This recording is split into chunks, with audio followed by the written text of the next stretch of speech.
G'day, my name's Kevin. I'm from Australia. I'm here to help.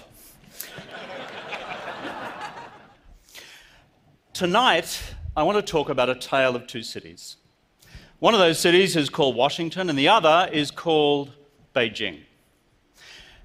Because how these two capitals shape their future and the future of the United States and the future of China doesn't just affect those two countries, it affects all of us in ways perhaps we've never thought of. The air we breathe, the water we drink, the fish we eat, the quality of our oceans, the languages we speak in the future, the jobs we have, the political systems we choose, and of course the great questions of war and peace.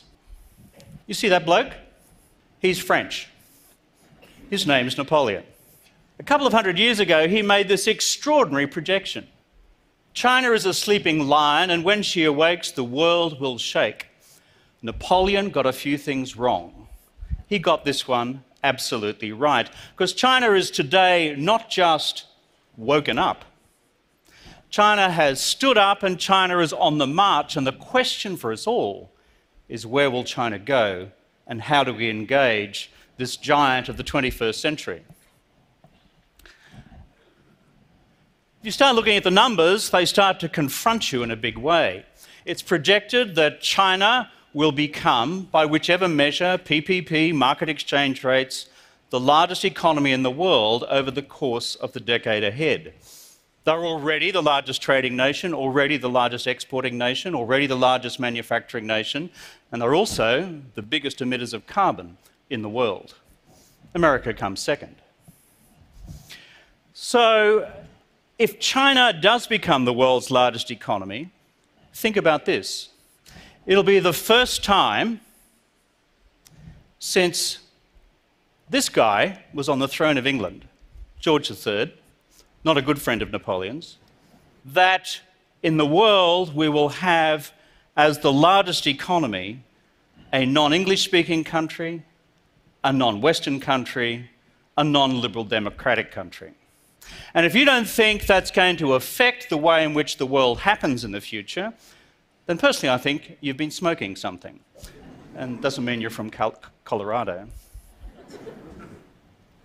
So in short, the question we have tonight is how do we understand this mega change, which I believe to be the biggest change for the first half of the 21st century? It'll affect so many things.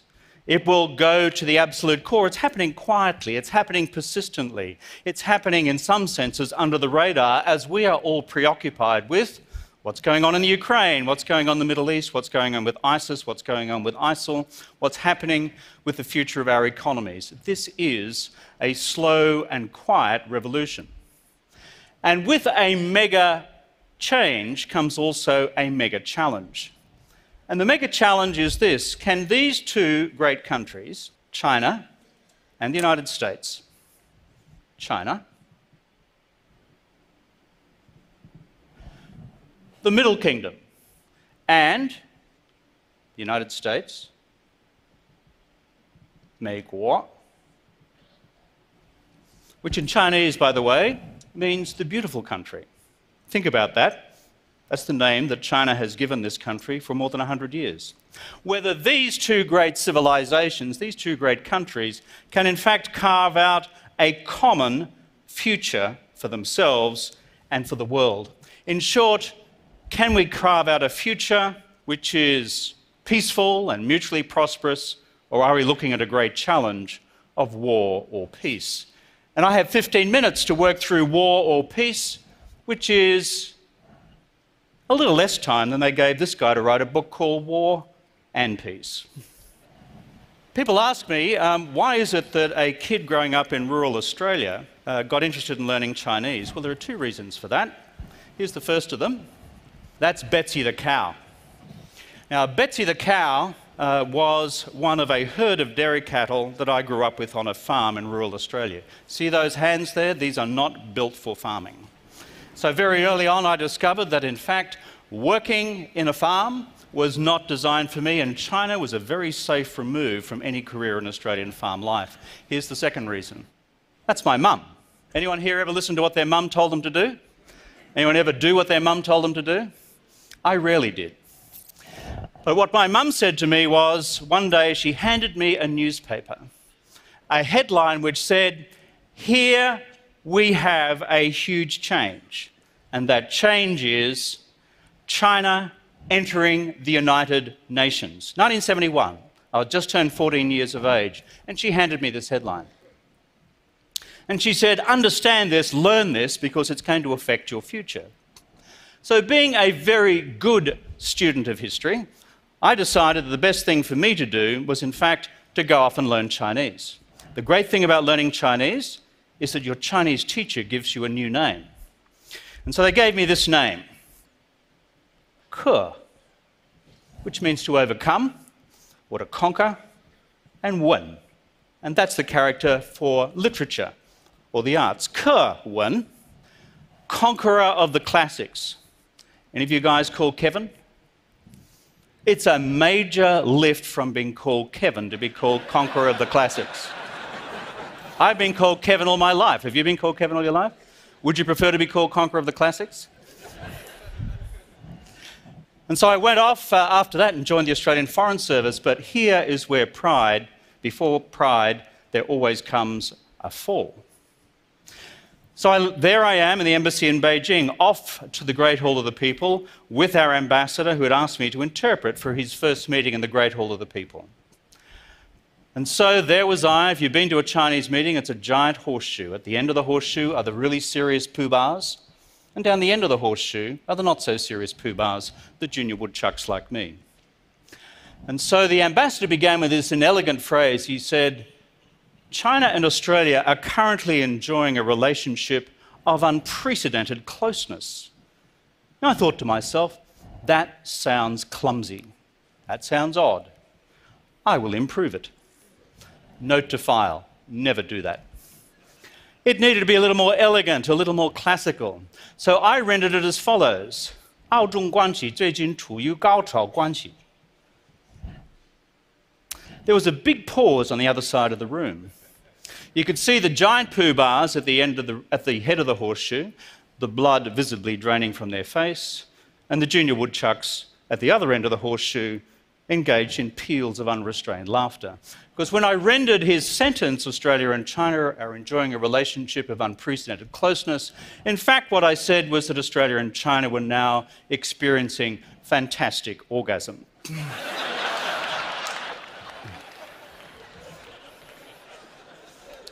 That was the last time I was asked to interpret. But in that little story, there's a wisdom, which is, as soon as you think you know something about this extraordinary civilization of 5,000 years of continuing history, there's always something new to learn. History is against us when it comes to the US and China forging a common future together. This guy up here, he's not Chinese and he's not American, he's Greek. His name's Thucydides. He wrote the history of the Peloponnesian Wars. And he made this extraordinary observation about Athens and Sparta.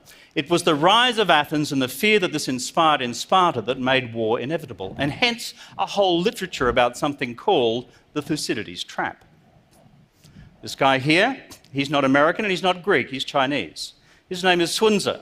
He wrote The Art of War.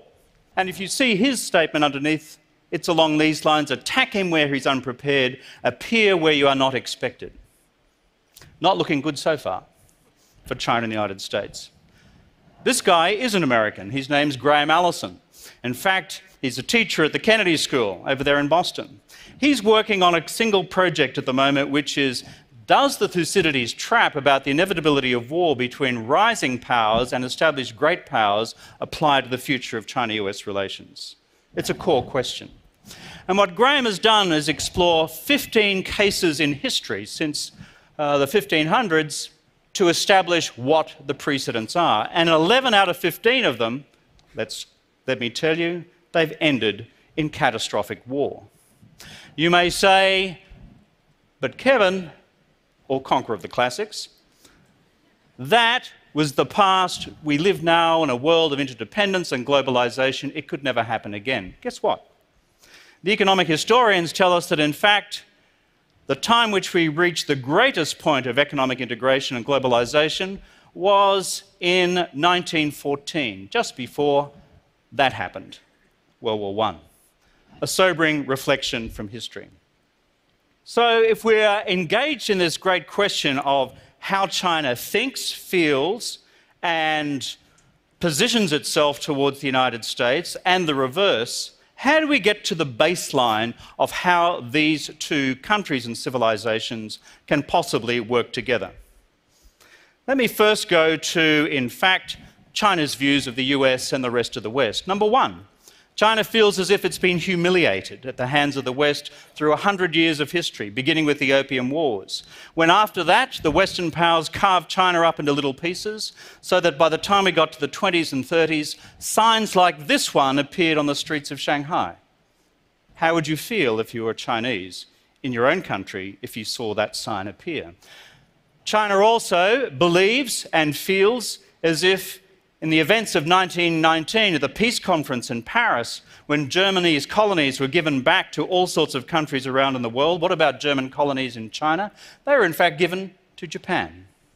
When Japan then invaded China in the 1930s, the world looked away and was indifferent to what would happen to China. And then on top of that, the Chinese to this day believe that the United States and the West do not accept the legitimacy of their political system because it's so radically different from those of us who come from liberal democracies, and believe that the United States to this day is seeking to undermine their political system. China also believes that it is being contained by US allies and by those with strategic partnerships with the US right around its periphery. And beyond all that, the Chinese have this feeling in their heart of hearts and in their gut of guts that those of us in the collective West are just too damned arrogant. That is, we don't recognise the problems in our own system, in our politics and our economics, and are very quick to point the finger elsewhere and believe that, in fact, we in the collective West are guilty of a great bunch of hypocrisy. Of course, in international relations, it's not just the sound of one hand clapping. There's another country too, and that's called the US. So how does the US respond to all of the above? The US has a response to each of those. On the question of is the US containing China, they say no. Look at the history of the Soviet Union. That was containment. Instead, what we have done in the US and the West is welcome China into the global economy, and on top of that, welcome them into the World Trade Organization. The US and the West say China cheats on the question of intellectual property rights and through cyber attacks on US and global firms. Furthermore, the United States says that the Chinese political system is fundamentally wrong because it's at such fundamental variance to the human rights, democracy and rule of law that we enjoy in the US and the collective West. And on top of all the above, what does the United States say? That they fear that China will, when it has sufficient power, establish a sphere of influence in Southeast Asia and wider East Asia, boot the United States out, and in time when it's powerful enough, unilaterally seek to change the rules of the global order. So apart from all that, it's just fine and dandy, the US-China relationship. No real problems there. The challenge, though, is given those deep-rooted feelings, those deep-rooted emotions and thought patterns, what the Chinese call siwei, ways of thinking, how can we craft a basis for a common future between these two? I argue simply this. We can do it on the basis of a framework of constructive realism for a common purpose. What do I mean by that? Be realistic about the things that we disagree on, and a management approach which doesn't enable any one of those differences to break into war or conflict until we've acquired the diplomatic skills to solve them. Be constructive in areas of the bilateral, regional and global engagement between the two, which will make a difference for all of humankind. Build a regional institution capable of cooperation in Asia, an Asia-Pacific community, and worldwide. Act further, like you've begun to do at the end of last year, by striking out against climate change with hands joined together rather than fists apart. Of course, all that happens if you've got a common mechanism and political will to achieve the above. These things are deliverable. But the question is, are they deliverable alone? This is what our head tells us we need to do, but what about our heart? I have a little experience in the question back home of how you try to bring together two peoples who frankly haven't had a whole lot in common in the past. And that's when I apologised to Australia's Indigenous peoples. This was a day of reckoning in the Australian government, the Australian Parliament and for the Australian people. After 200 years of unbridled abuse towards the first Australians, it was high time that we white folks said we were sorry. The important thing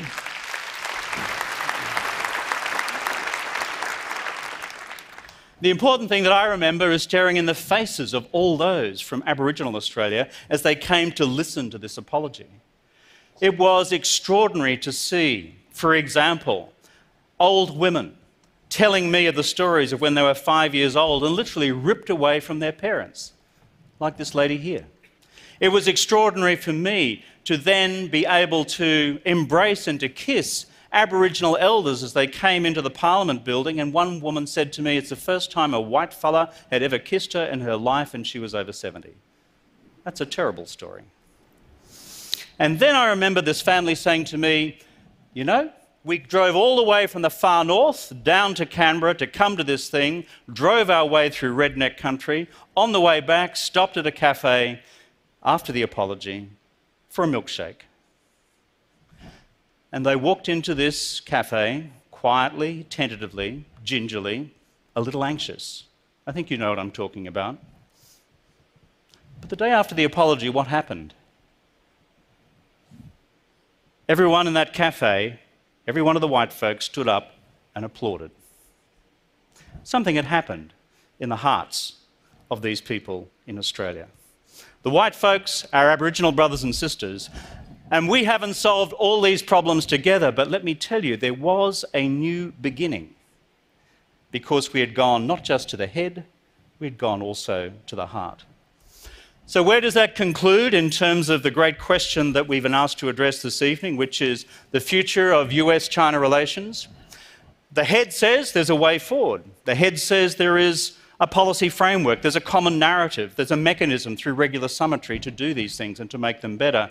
But the heart must also find a way to reimagine the possibilities of the America-China relationship and the possibilities of China's future engagement in the world. Sometimes, folks, we just need to take a leap of faith, not quite knowing where we might land. In China, they now talk about the Chinese dream.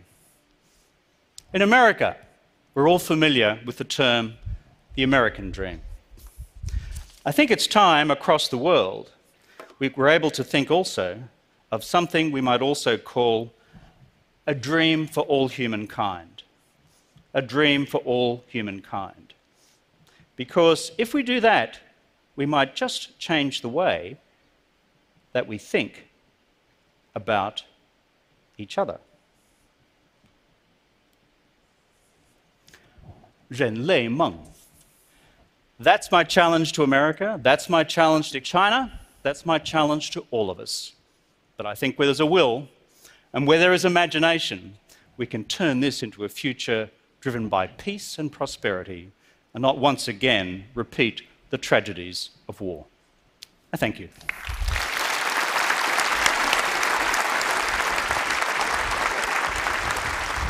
Thanks so much for that. Thanks so much for that. And it feels like you yourself have a role to play in this bridging. You, in a way, uniquely placed to speak to both sides. Well, what we Australians do best is organise the drinks. So you get them together in one room and we suggest this and we suggest that, then we go and get the drinks. But no, look, for all of us who are friends of these two great countries, America and China, you can do something. You can make a practical contribution. And for all you good folks here, next time you meet someone from China, sit down and have a conversation. See what you can find out about where they come from and what they think. And my challenge to all our Chinese folks who are going to watch this TED Talk at some time is do the same. Two of us seeking to change the world can actually make a huge difference. Those of us up the middle, we can make a small contribution. Kevin, all power to you, my friend. Thank you. Thank you. Thank you, folks.